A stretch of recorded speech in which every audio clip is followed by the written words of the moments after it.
I remember when I was a young man. Now most of you think I never was young. I was always as old. This is not true. This is a malicious lie. When I was a young man, there were so many meetings held to commemorate the October Revolution. These were usually held by people who were anti-communist, Trotskyites, revisionists. Revisionists were on the gravy train. They could manage to go free to the Soviet Union. They got all the benefits. And the Trotskyites had a relationship to the Soviet Union. They could only exist by attacking the Soviet Union and its achievements. You know, like the devil does not exist unless there is Jesus somewhere.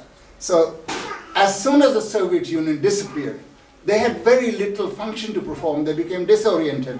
So you find in this country, and in many West European countries, there are not many celebrations of the October Revolution. And you have to ask yourself, why? Has the October Revolution disappeared since 1989, 1990, 1991? It hasn't.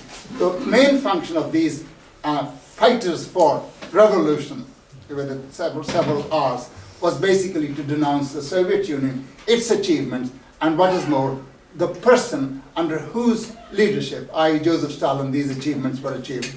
Now that the Soviet Union has disappeared, these people do not know whether they're coming or going. But our party is not a fair weather friend of the Soviet Union. Our party is a true friend of wherever socialism happens to exist. That's why our party takes great pride, for example, in supporting the existing socialist countries, particularly our friends from the Democratic People's Republic of Korea.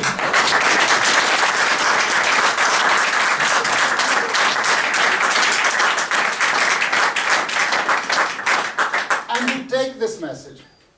I mean, as Hegel used to say, you have to take the battle into the enemy's quarter.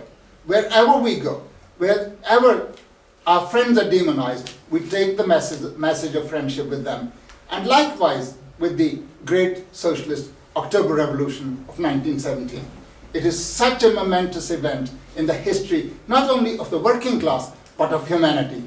It has changed the world forever. Although several socialist countries, including the Soviet Union, have disappeared, imperialism has actually lost its balance. It cannot control the peoples of the world. You only have to see the resistance in Iraq, in Afghanistan, in Palestine. Although this resistance is not led by the working class, although this resistance is not led by the Marxist-Leninists, nevertheless the world has so changed that these people can give a jolly good account of themselves and beat the imperialist armies with no better weapons than AK-47s and improved explosive devices. And wearing not even proper army boots, wearing flip-flops and pajamas, they can beat imperialism, and that is the strength of the October Revolution.